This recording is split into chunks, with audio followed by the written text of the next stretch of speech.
let's be honest. What's really the difference between a meatloaf and a meatball? Spicy Meatloaf Meatballs. What this week is Teacher Appreciation Week. So what I'm making today is I'm going to be making food for a lunch for the teachers at my son's school. I'm going to be taking this lunch up into this rec room area where for a 2-hour period the teachers, but what we're going to do, so I'm calling these meatloaf meatballs. So I'm going to start off with that. I'm going to grate a russet. For this amount, I'm going to do a mix of ground pork and ground beef. Appreciation. And I don't know about you, but I definitely appreciate my teachers.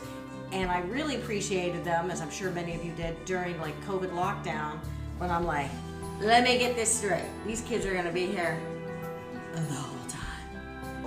All right, now I'm cutting up red pepper. Now,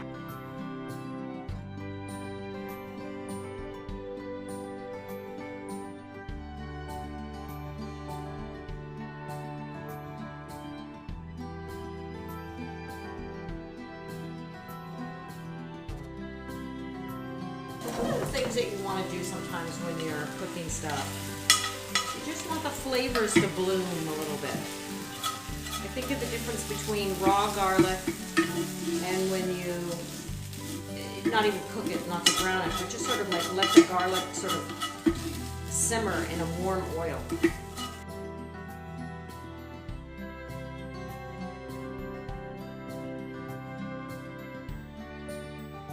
Lots of salt. I tend to undersalt. My kids always tell me you undersalt.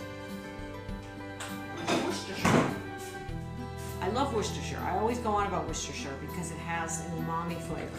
I'm going to do a little smoked paprika.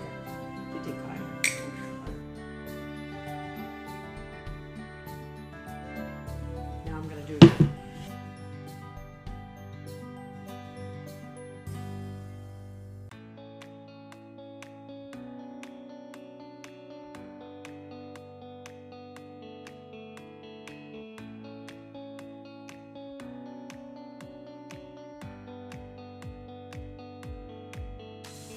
this is camera ready.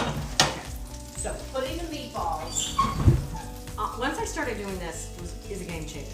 So meatballs on a rack, and I also recommend you do this with meatloaf so you don't have that moat of grease around your loaf pan. See? So they're cooked evenly. To the hardworking teachers at our school and the staff, and say thank you for putting up with all that y'all put up with.